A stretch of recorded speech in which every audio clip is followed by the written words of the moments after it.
नमस्कार, आमी दीपान्विता आबारो एकटी रेसिपि निये हाजिर हलाम आपनादेर काछे। आजकेर रेसिपि मैंगो चीज केक। एटी बानानोर जोन्नो आमी ग्यासेर आगुने एकटी फ्राइंग पैन बसिए निये ताते हाफ कप ओट्स दिए दिलाम एटा रोस्ट करबो बोले। तार साथे दिलाम 10 থেকে 12টা काठबादाम अर्थात आलमंड दिए 2 থেকে 3 मिनट धरे लो फ्लेमे ভালোভাবে সেটিকে ভেজে নিলাম। যখন সেটা একটু মচমচে হয়ে গেল তখন সেটাকে ঠান্ডা করে নিয়ে একটা মিক্সিং জারে আমি ঢেলে দিয়েছিলাম। আমাদের রোস্টেড ওটসটি তৈরি হয়ে গেল। এরপর সেই মিক্সিং জারের মধ্যে 2 থেকে 3 টেবিল স্পুন আমি চিনি যোগ করেছিলাম। চিনিটা দিয়ে যাওয়ার পর 1 পিঞ্চ নুনও দিয়ে দিলাম। মিষ্টি খাবারে নুনটা ভালোই লাগে। তারপর 2 টেবিল স্পুন বাটার দিয়ে সেটিকে ঢাকা দিয়ে একটু গ্রাইন্ড করে নিলাম। আমাদের ওটস আলমন্ড বাটার দিয়ে গ্রাইন্ড করা হয়ে গেছে। দেখবেন যেন এরকম স্টিকি স্ট্রাকচারটা হয়ে থাকে, যাতে আঁট বাঁধবে এই রকম ধরনের আপনাদের স্ট্রাকচারটাকে বানাতে হবে। এবার এটা একটা সাইডে রেখে দিলাম। এরপর 4খানা আমি এখানে গ্লাস নিয়েছিলাম। আপনাদের প্রয়োজন অনুসারে আপনারা গ্লাসটিকে নেবেন। এবার প্রতিটা গ্লাসে আমি সম পরিমাণ অর্থাৎ 2 থেকে 3 টেবিল স্পুন করে ওই গ্রাইন্ডেড ওটস এবং আলমন্ডকে দিয়ে ভালোভাবে নাড়িয়ে এবং ট্যাপ করে একটা স্তর বানিয়ে নিয়েছিলাম।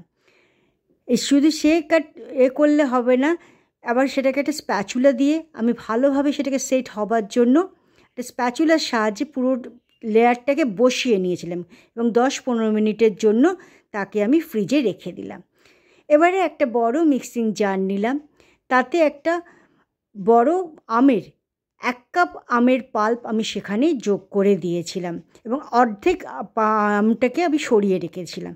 এরপর 100 গ্রাম পনিরকে হাতে করে ম্যাশ করে নিয়ে অর্থাৎ চেপে গুঁড়ো করে নিয়ে সেই আমের সঙ্গে যোগ করলাম। 1/4 কাপ হাঙ্কার্ড আমি জল ঝরানো দইটাও দিয়েছিলাম। সাথে দিয়েছিলাম 1 থেকে 2 টেবিল স্পুন দুধ। তারপর 4 থেকে 5 টেবিল স্পুন চিনিও এখানে যোগ করে দিলাম। 1 পিঞ্চ সল্ট দিয়েছিলাম অর্থাৎ নুন দিয়ে দিলাম।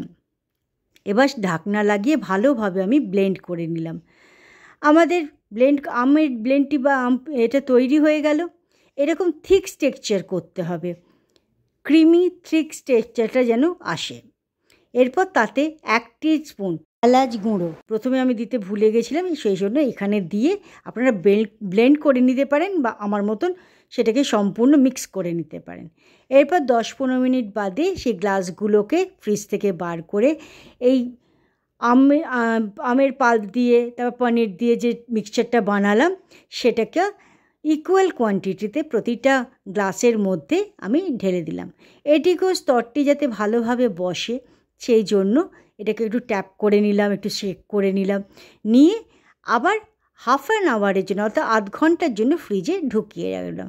এরপর যে বাকি পাল্পটা আমের রেখে দিয়েছিলাম সাইডে, সেই আমগুলিকে নিয়ে আর এতে কিছু দেব না, একদম ব্লেন্ড করে নেব। আমাদের আমের পিউরেটা তৈরি হয়ে গেছে। এবার এটাকে একধারে রেখে দিলাম। আধ ঘন্টা বাদে গ্লাসগুলোকে ফ্রিজ থেকে বার করে নিয়ে এই আমের পাল্পটাকেও সম পরিমাণে আমি সবকটা গ্লাসে 2 টেবিল স্পুন করে মোটামুটি দিয়েছিলাম। আমের পাল্পটা এমন হবে একটু কিছু আমের টুকরো থাকবে, একেবারে স্মুথ পেস্টটা বানাবেন না। এটিকেও খানিকটা শেক করে নিয়ে খানিকটা ট্যাপ করে নিয়ে আমি রাখলাম। এরপর তাকে ডেকোরেশনের জন্য কিছু 1 পিঞ্চ করে আমি এখানে স্যাফরন দিয়েছি। তারপর কিছু পেস্তা বাদামকে কুচি কুচি করে কেটে নিয়ে তার উপরে দিলাম। একটু এলাচ গুঁড়ো অল্প অল্প করে ছড়িয়ে দিলাম। তারপর একটা করে রোজ পেটালস আমি এর ওপরে দিলাম সুন্দর দেখবার জন্য এবং 2-3 ঘন্টার জন্য ফ্রিজে ঢুকিয়ে দিলাম। আমাদের ম্যাঙ্গো চিজ কেকটি তৈরি হয়ে গেল। আজকের রেসিপিটি কেমন লাগলো তা অবশ্যই জানাবেন। ধন্যবাদ।